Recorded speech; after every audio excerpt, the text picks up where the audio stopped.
नमस्कार, स्वागत है आप सभी का मेरे YouTube channel Smita Hindi classes में। आज हम पढ़ने वाले हैं प्रोफेसर एम बिमला का एक निबंध कथा साहित्य में कामकाजी महिला का स्वरूप, जो कि BCU BCom फर्स्ट सेमेस्टर का है। लेखिका का एक संक्षिप्त परिचय जानते हैं। हिंदी कन्नड़ के सुप्रसिद्ध लेखिका अनुवादिका डॉक्टर विमला का जन्म 1955 को बेंगलुरु में हुआ था। MA PhD के बाद बेंगलुरु विश्वविद्यालय में हिंदी के प्राध्यापक के रूप में नियुक्त होकर 2017 में अवकाश प्राप्त किया।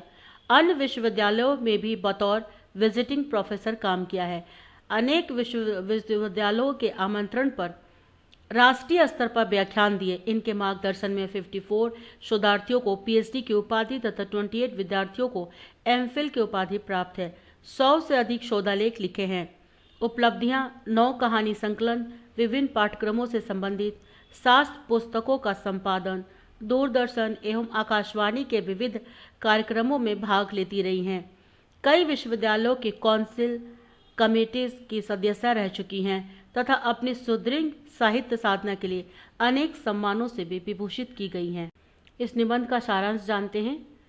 इस पाठ में नारी की स्थिति और कामकाजी महिलाओं के संघर्ष का विश्लेषण किया गया है। समाज में नारी के विभिन्न स्वरूप जैसे कि लड़की, तरुणी, महिला और वृद्धा के साथ साथ उनके त्याग, सहनशीलता और ममता को पर्यायवाची के रूप में दर्शाया गया है। हालांकि नारी की ये विशेषताएं समाज में उच्च आदर्श मानी जाती हैं, लेकिन नारी को हमेशा अबला और त्यागमयी के रूप में ही देखा जाता है, जिससे उसकी वास्तविक प्रगति को समझने में विफलता होती है।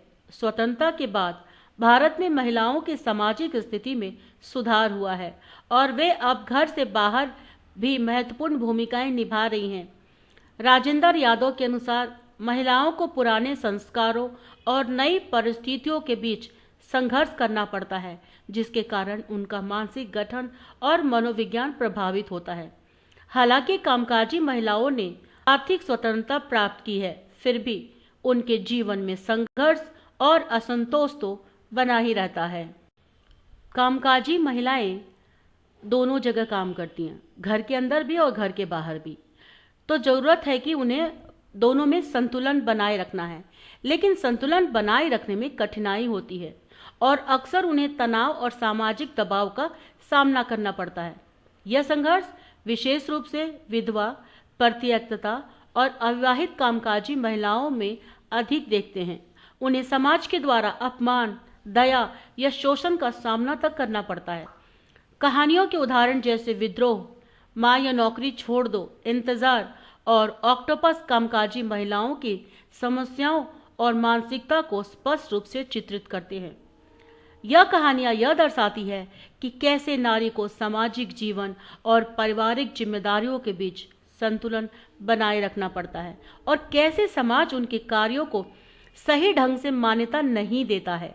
अंततः आज की नारी अपने अस्तित्व को प्रमाणित किया है और पुरुष के साथ समानता की ओर कदम बढ़ाया है, लेकिन फिर भी वह सामाजिक और पारिवारिक दबाव से जूझ रही है। समकालीन हिंदी कहानियों में नारी की स्थिति और उसकी समस्याओं की गहराई से पड़ताल की गई है, जो नारी के संघर्ष और उसकी प्रगति की कहानी को उजागर करती है। एक वाक्य में उत्तर दे। प्रश्नोत्तर। भारतीय समाज में नारी के विभिन्न स्वरूप कौन कौन से हैं? तरुणी, लड़की, महिला और वृद्धा। नारी की कौन कौन सी विशेषताएं समाज में आदर्श मानी जाती हैं? त्याग, सहनशीलता और ममता।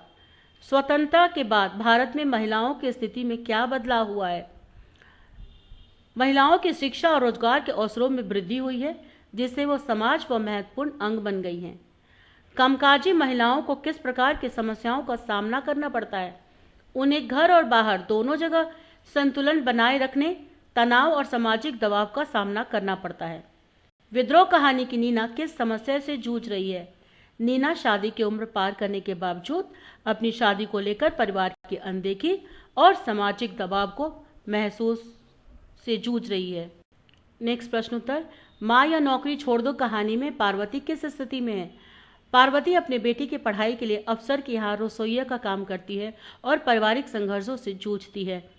इंतजार कहानी की देविशा को किस प्रकार की समस्याएं हैं?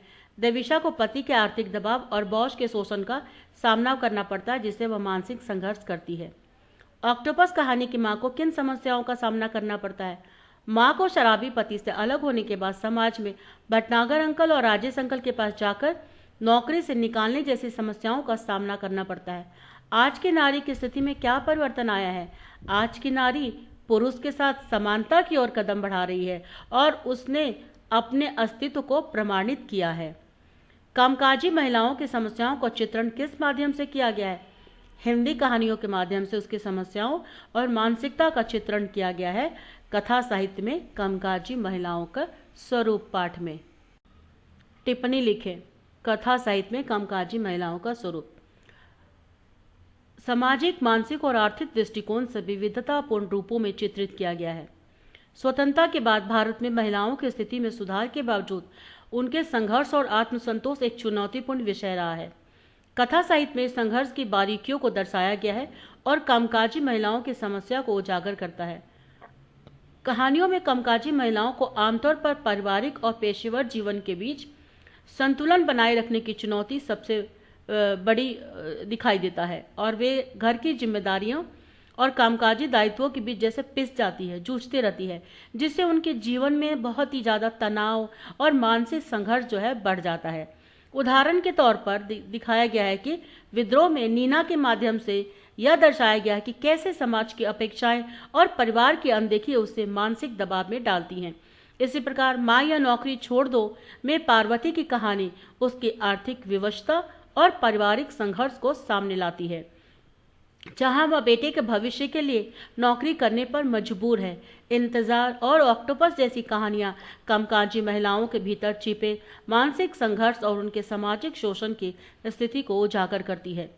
इस कहानियों में महिलाएं अपनी सामाजिक और पेशेवर भूमिकाओं के बीच संतुलन बनाए रखने की कठिनाइयों को दर्शाती है, जो उनके आत्मसम्मान और मानसिक शांति को प्रभावित करती है। और इन कहानियों के माध्यम से कथा साहित्य ने यह स्पष्ट किया है कि आधुनिक युग में भी कामकाजी महिलाओं की स्थिति में सुधार की आवश्यकता है।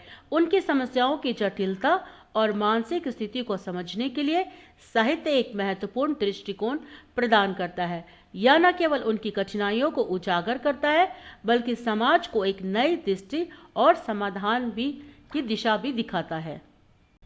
संदर्भ व्याख्या करें। विवाह अब एक धार्मिक या सामाजिक कर्म न होकर स्त्री पुरुष की अनिवार्य आवश्यकताओं की पूर्ति का एक सर्वमान्य साधन है। संदर्भ लिखेंगे। इसमें आपके पाठ्य पुस्तक का नाम, पाठ का नाम और लेखिका का नाम, प्रसंग कौन किससे कह रहा है या फिर किस सिलसिले में कहा गया ये, उसके बाद व्याख्या। विवाह का परंपरागत दृष्टिकोण बदल चुका है। पहले विवाह को एक धार्मिक एवं सामाजिक कर्म के रूप में देखा जाता था, जिससे समाज के नियम, परंपराएं, धार्मिक अनुष्ठान तथा प्रमुख भूमिका निभाते थे। विवाह का उद्देश्य मुख्यतः परिवार के बीच संबंध स्थापित करना, सामाजिक मान्यताओं को मानना और सांस्कृतिक परंपराओं को निभाना होता था। हालांकि आधुनिक समय में विवाह की भूमिका और उद्देश्य में महत्वपूर्ण परिवर्तन आया है। अब विवाह को केवल एक सामाजिक कर्तव्य या धार्मिक अनुष्ठान के रूप में नहीं देखा जाता। इसके बजाय यह स्त्री और पुरुष की व्यक्तिगत और अनिवार्य आवश्यकताओं की पूर्ति का साधन बन गया है। आज के समय में विवाह का उद्देश्य व्यक्तिगत सुख, सुरक्षा और भावनात्मक संतुलन प्रदान करना है। विवाह अब एक ऐसा मंच है जहां दोनों साझेदारी अपनी निजी आवश्यकताओं जैसे आर्थिक सुरक्षा, भावनात्मक समर्थन और व्यक्तिगत विकास को पूरा कर सकता है। इसका मतलब यह है कि विवाह अब केवल परिवारों या समाज के लिए नहीं, बल्कि दाम्पत्य जीवन की गुणवत्ता और व्यक्तिगत संतोष के लिए भी महत्वपूर्ण है। नया दृष्टिकोण विवाह को एक समर्पण और साझेदारी के बजाय एक साथी के साथ जीवन की यात्रा बनाने की ओर अग्रसर करता है। तो छात्रों, कथा साहित्य में कामकाजी महिलाओं का स्वरूप ये पाठ यहीं पर समाप्त होता है। उम्मीद करती हूँ कि आपको ये मेरा वीडियो पसंद आया होगा। अगर पसंद आए तो please subscribe, like, comment, share करना ना भूलें और बेल आइकन दबा लें ताकि मेरे नए वीडियो की जानकारी आपको सबसे पहले मिले। और वीडियो देखने के लिए आपका बहुत बहुत धन्यवाद।